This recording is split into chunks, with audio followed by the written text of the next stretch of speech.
গত কয়েকদিন ধরে একটি খবর সারা দেশ জুড়ে আলোচনার কেন্দ্রবিন্দু হয়ে উঠেছে।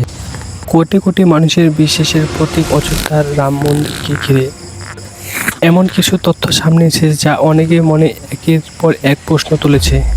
আসলে কী ঘটেছিল, কিভাবে সামনে এলো এই ঘটনা, আর তদন্ত এখন পর্যন্ত কি জানা গেছে? আজকের ভিডিওতে আমরা ধাপে ধাপে পুরো বিষয়টি জানব। এই ভিডিওটি শেষ পর্যন্ত অবশ্যই দেখবেন। প্রথমে জেনে নেওয়া যাক বিষয়টি শুরু কোথা থেকে। রাম মন্দিরে প্রতিদিন হাজার হাজার ভক্ত দান করেন। রাম মন্দির নির্মাণের উপর 40% কমিশন নেওয়ার সময় তার হাত কাঁপেনি। যে গরিবদের করজোড় করা টাকা চুরি করেছে। প্রতিদিন লক্ষ লক্ষ মানুষ অযোধ্যার মন্দিরে আসেন।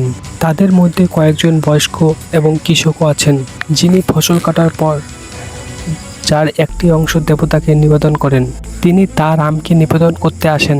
একজন মা, যিনি সংসারের খরচের টাকাটা কমিয়ে নিয়ে আসেন ভগবানকে দান করেন। একজন শ্রমিক, যার ইচ্ছে পূরণ হওয়ায় সে ভগবানের নামে দান করেন। রাম মন্দিরে আসা সেই মানুষের ঘন্টার পর ঘন্টা লাইনে দাঁড়িয়ে থাকেন, যে একমাত্র বিশ্বাস যে তারা যে অর্থ দান করেন ভগবানকে সরাসরি ভগবান রামের কাছে পৌঁছায়।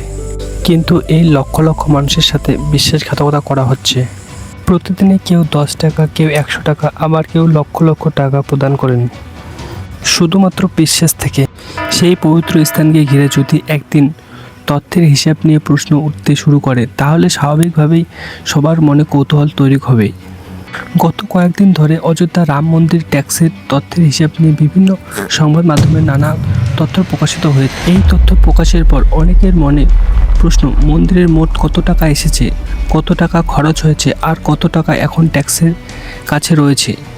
আজকের এই ভিডিওতে আমরা ধাপে ধাপে সমস্ত প্রশ্নের উত্তর জানব। চলুন শুরু করা যাক। নমস্কার, আমি হেমন্ত রায়। 2020 সালে ভূমিপূজনের পর রাম মন্দির নির্মাণের জন্য দেশ বিদেশে অসংখ্য ভক্ত দান করেছেন। সাধারণ মানুষের থেকে শুরু করে বিভিন্ন সমস্ত ও প্রতিষ্ঠানে অনুদান দিয়েছে। এই কয়েক বছরে ট্যাক্সের কাছে বিপুল পরিমাণে তথ্য জমা হয়েছে। প্রকাশিত হিসাব অনুযায়ী 31 মার্চ 2026 পর্যন্ত ট্যাক্সের হাতে উল্লেখযোগ্য পরিমাণে তথ্য সম্পত্তি রয়েছে। তবে এই নয় যে পুরো টাকা অব্যবহৃত আছে। এই সময়ের মধ্যে রাম মন্দির নির্মাণ, অবকাঠামো উন্নয়ন, উৎপত্তির প্রশাসনিক খরচ এবং অন্যান্য কাজে বড় অঙ্কের তথ্য ব্যয় হয়েছে।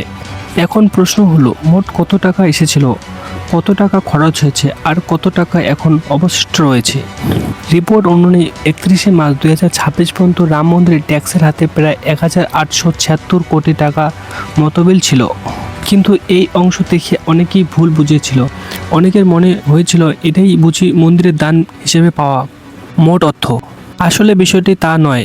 রিপোর্টে বলা হয়েছে 2020 সালে ভূমি পূজনের পর থেকেই ভক্তদের দান, বিভিন্ন প্রতিষ্ঠানের অনুদান এবং অন্য উৎসবে মিলিয়ে ট্যাক্সের কাছে 3200 কোটির বেশি তথ্য এসেছে। এই অর্থের বড় একটি অংশ ইতিমধ্যে বিভিন্ন কাজে ব্যবহার হয়েছে। এখন প্রশ্ন হলো, কোথায় খরচ হয়েছে এই বিপুল তথ্য?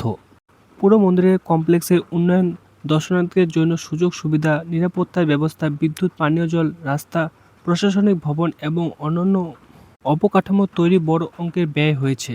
রিপোর্ট অনুযায়ী তা জানা যায়।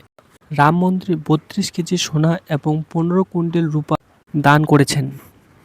সব কিছু সামনে আসার পর বিজেপির সাংসদ বিশভূষণ শরণ সিং তিনি বলছেন যে অনুদান, চুরি এবং অপব্যবহারের সমস্ত বিবরণ তার কাছে আছে, কিন্তু তিনি সেগুলো কারোর সাথে শেয়ার করবে না, কারণ এর সাথে খুব প্রভাবশালী ব্যক্তিরা জড়িত রয়েছে।